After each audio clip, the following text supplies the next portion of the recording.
Hi guys, how are you? I'm Charbria Shine and welcome to my YouTube channel. And today I want to talk about, is it worth the wait? So a lot of you guys know that I just got married and tomorrow it's gonna be a month. Whoop, whoop. And so a lot of women have asked me a lot of questions about my process and courting and waiting and being single and satisfied. And some women are getting weary and waiting. And I just want to get on here today and encourage somebody just to answer my own question. Is the wait worth it? Is it worth the wait? Absolutely, sis. So many times I've almost settled. So many times I hear women settling like, man, I'm tired of being single. Man, I'm getting older. Man, it's getting tough. I'd rather have any man than no man at all. But why settle for less when you could truly wait for someone who God has for you? Wait for a match that's great for you, because God knows where you are now, but He also knows where you're going to be in your future, and you have to keep that in mind. So it's very important to not get weary. The Lord tells us in His Word that He's going to give us the desires of our heart, but a lot of times, y'all, we just get impatient. I'm gonna keep it real. Like the times in the past where I almost settled or almost like literally almost married a couple guys, y'all. In those times and in those seasons, like I thought it was love, and sometimes it was just like, I'm tired, and you know, sister so-and-so or your friends or your family like, girl, he got a good job, or girl, he doing this, he doing big things, or da-da-da-da, or he's tall, this and that. It's like, what do all this got to do with the rest of my life? What does this have to do with making sure that I'm with a God-fearing man, a man that's gonna love me like Christ loved the church? Because first of all, we gotta check our standards and check our heart. If you're marrying a guy because, oh, he can provide for me, he's gonna be a great provider, yes, that's important. But if it's just because of the job he has or the status, girl, what if he lose that job? You got to think about that. Then you stuck with a dysfunctional relationship with a man that you don't even really want to be with or love, or it's not a healthy relationship just because you married him because he had money or a great job or he can provide for you. And at the end of the day, you need to look at that man's character, because a man can lose money, he can lose a job, he can lose his status, but a man with good character can also gain money, gain great status. And that's why it's so important when we talk about deal breakers and standards to look at the heart of the man. Because when you have a true man of God, like for real, God will give him so much favor, so many creative ideas to be that great provider. So I just wanted to get on here to encourage you guys. The wait is worth it. Don't be weary in well-doing, the word tells us, in waiting patiently. And in that waiting patiently, it doesn't mean just doing absolutely nothing. No, girl, do you. Live your life. Make your goals, achieve some dreams, work on being a better woman for you and for God first and foremost, that you can even be desirable to a man of God, to that man of promise that God has for you. But a lot of times, y'all, we get too desperate, we get too impatient, and we like, he want me, I'm gonna go with that one. Or he like me, I'm gonna go with this one.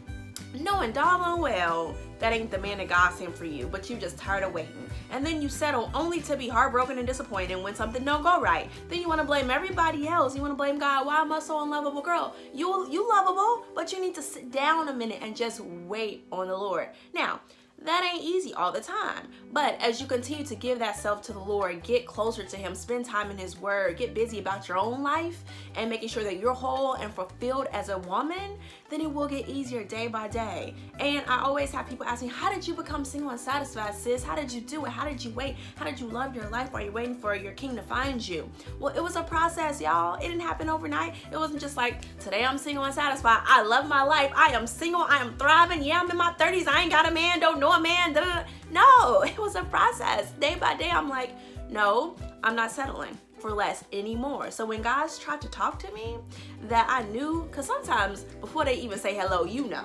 Come on, sis, you know they ain't the one God sent for you, but you just like, he cute, or oh, I'm tired, or oh, I'm lonely, or oh, yeah, he want to take me out to dinner and I want to go out. No, don't be so desperate. Sometimes we get desperate where we just say yes because we want a free meal. No, you are worth so much more than that. Don't be that girl, okay? So it's like a lot of times before they even say hello, you know, And then sometimes you literally don't know. You have to give it a chance. You have to talk to them. You have to get to know them. But when God starts showing you those warning signs, that's why it's so important to keep sex out of the mix. Because once you start having sex with a person, your mind all messed up. You don't know left from right. It's like, yeah, I love him. Yeah, he the one. Yes, he loves me so much. And it's like, girl, no. You can't see clearly right now because you all wrapped up in sex, okay? So it's just like, keep that out of it. That way you can truly see the warning signs and see it for what it is, instead of getting so wrapped up in a person or so infatuated in a relationship that's really not good for you. And that doesn't always mean that it's an unhealthy relationship. I've been in relationships where it wasn't necessarily unhealthy, but as I just got to know them, I started seeing we're just not equally yoked. We're not going in the same way, in the same path for our lives. And they were a great person. They love the Lord, but we just weren't compatible in that way. So when the word tells us don't be unequally yoked, it doesn't just mean, oh, we're both saved. Oh, we both go to church. No, there's so much more to it than that.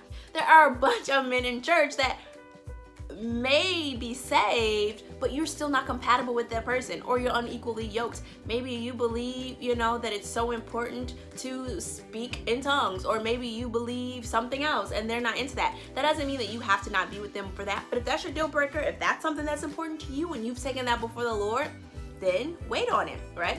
And so that's why I just want to encourage you guys, because I did wait, and being single and satisfied, part of that was just learning to love myself, was just learning that I could have an amazing, whole, thriving, joyful life, even if I was a single woman. I had to come to the realization that a man did not and would not complete me.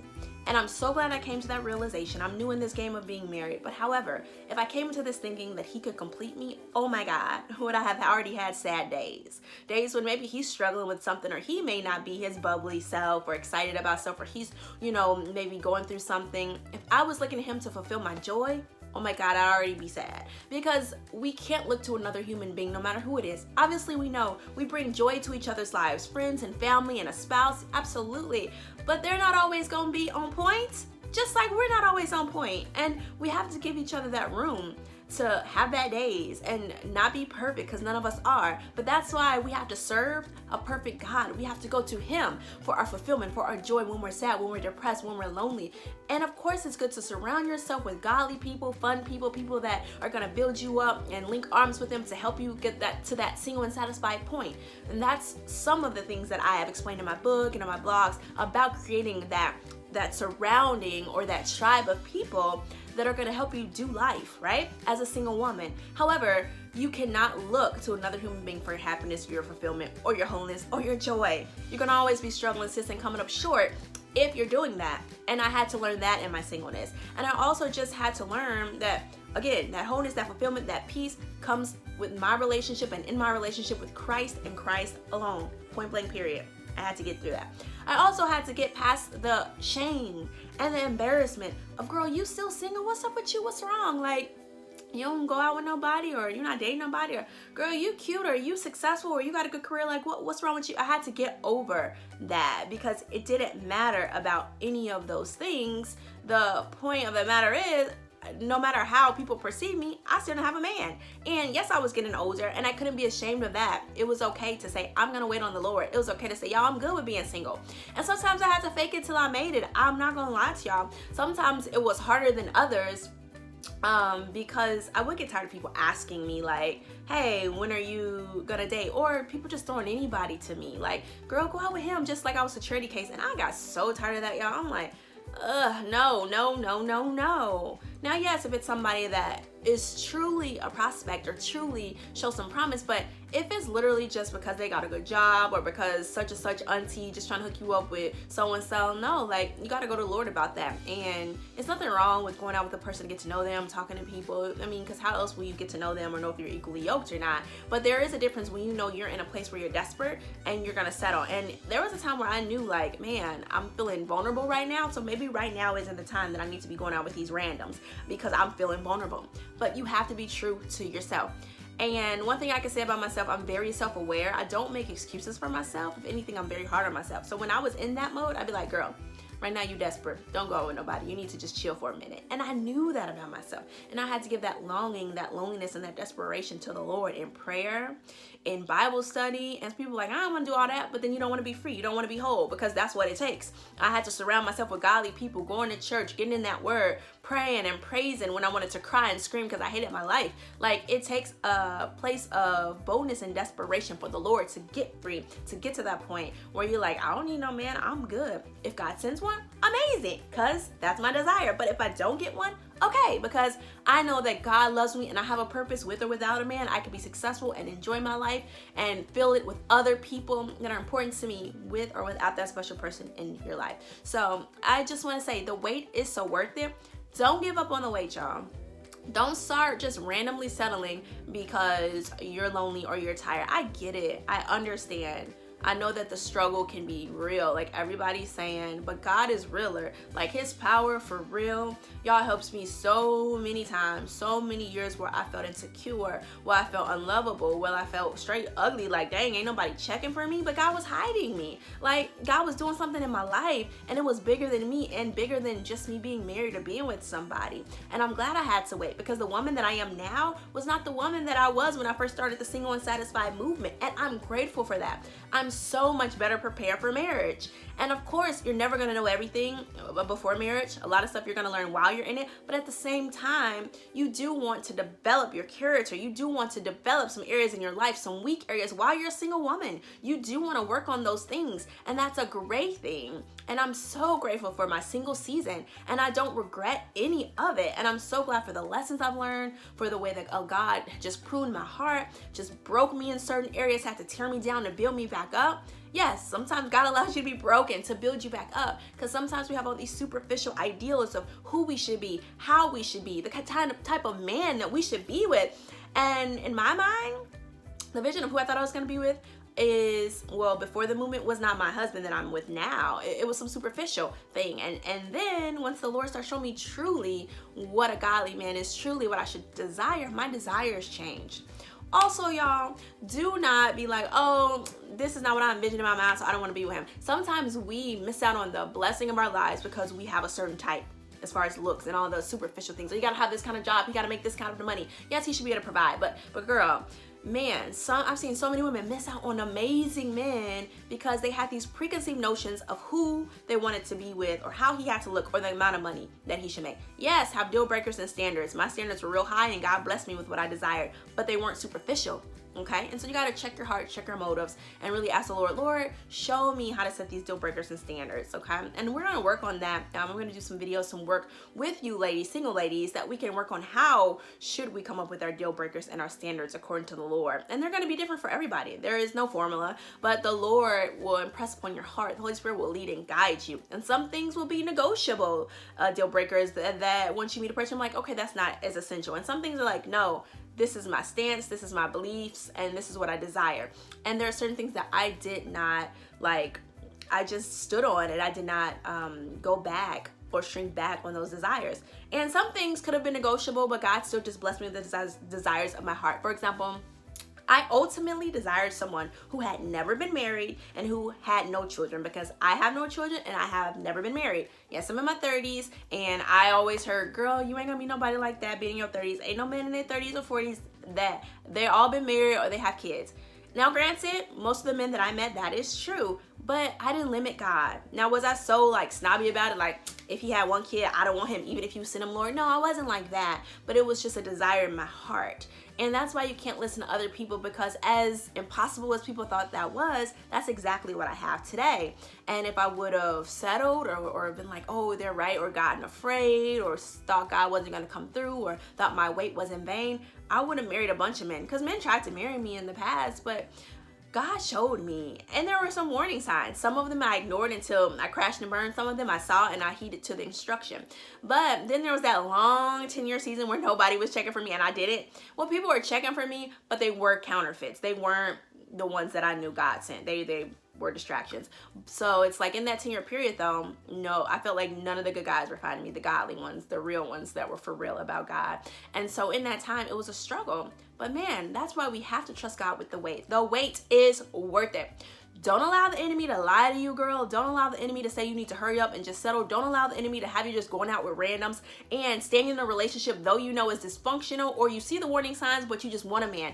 Don't be that girl, please, because you're gonna find yourself in a worse situation and missing out on that man that God truly has for you. And that's a terrible feeling when you've gotten married to somebody, you're deep in something, or now you have a child with somebody and you're like, man, God tried to warn me. Please. And that's no condemnation for anybody who's in that situation or has been. God is a redeemer. He can restore and turn it around. But if you can get out of a relationship that's dysfunctional, or you know you shouldn't be in, but you're settling because you're desperate or you're lonely, girl, get out. The wait is worth it. It's gonna be some hard times, yes. It's gonna be some times you're gonna cry yourself to sleep, yes. It's gonna be some times when you see lovers kissing or everybody's getting engaged, everybody's getting married, and your heart feels broken, yes. But give it to the Lord. Take one step at a time, and I trust me, sis. Trust me, it's gonna get easier. It got so much easier day by day. As I just said, I refuse to settle. I refuse to settle. I'm worth more. Y'all, I had to talk to myself. I had to encourage myself in the word, in the Lord, stir myself up, because the truth is the lies of the enemy is gonna keep bombarding you as you look on social media. As I just got married, but everybody looks like they're getting married. But y'all, it's just my season now. But for like a decade, I had to go through that where I saw everybody getting married and engaged. And I didn't get jealous. I didn't hate on them, because I had finally gotten in my mind, my season is my season, and no devil in hell can change that. When God's ready to bless me, he's going to bless me in a great way. The same God that did it for them is going to do it for me. I just got to serve him, trust him, keep it moving, and be excited for everybody else. And if my heart gets sad, give it to the Lord, because we're human. Lord, I'm feeling sad about that, or I'm feeling envious, I'm feeling jealous. Be real, he know anyway, but give your heart to the Lord and he will help you. And before you know it, it will be your season. And don't judge it on everybody else. Some people, y'all, they getting married, they getting engaged. It ain't even a right man or woman that they with. It ain't even a good relationship. It's dysfunctional. And some are happily married, like I am. But my point is, you can't judge by the pictures. You can't judge by someone else's season. Trust the Lord with your life. So if you're waiting right now and you're single, trust God, y'all. Please, I beg y'all, don't settle. I'm so grateful that I didn't settle. Like, I have an amazing husband. I couldn't have even fathomed a man like this. And I'm so grateful. And it's what I needed. And a lot of what I wanted, a ton of what I wanted. And I'm so grateful for that. And the thing about it is, he is my list. Now, is everything on the list crossed off? Not every single thing, but all the things that are so important and essential to me, absolutely. He blows it out of the water. But I waited on the Lord. And I didn't have to find him. He found me in a time that I wasn't even thinking about marriage. So, and it's okay if you do truly desire it and you're thinking about it. But just trust the Lord that the word says it's he who finds a wife that finds a good thing. So you don't have to go searching desperately. You can live your life, give yourself into your goals, your dreams, working on you to be a better woman, and he will find you. So I love you, ladies. I hope this encouraged you guys. If you haven't already gotten my book, go to charbria.com for Single and Satisfied, the Single Woman's Guide to Fulfillment. Again, that is charbria.com. I talk about so much, my struggles, my past relationships. I talk about sex. I talk about the things we run to, daddy issues, assaults against our hearts, my personal loveaholic journey, everything. I talk about so much. So if you're single, go ahead and check this book out. Also, if you're single, join our Single and Satisfied movement on Facebook. It's our closed group of Single and Satisfied. We talk about all kind of stuff in there. We're gonna have a challenge coming up soon, and I will be touring as well soon. So we're gonna be doing some fun stuff. And also follow me. I'd love to follow you guys too. On all social media, I am Charbria Shine. Again, that's Twitter, Facebook, Instagram. I'm Charbria Shine. And go ahead, subscribe to my YouTube channel so you guys don't miss anything. I'm starting back. Everybody's been asking, when are you gonna start back your channel? And now that I'm married, I'm not as busy. I'm not planning a wedding. I can go ahead and start back. And I'm so excited to encourage you guys. I truly am, because I love you and I want to share my experiences to help and encourage and inspire and uplift all women. So again, go ahead, subscribe below so you don't miss anything, and I will talk to you guys soon. I love you. Bye.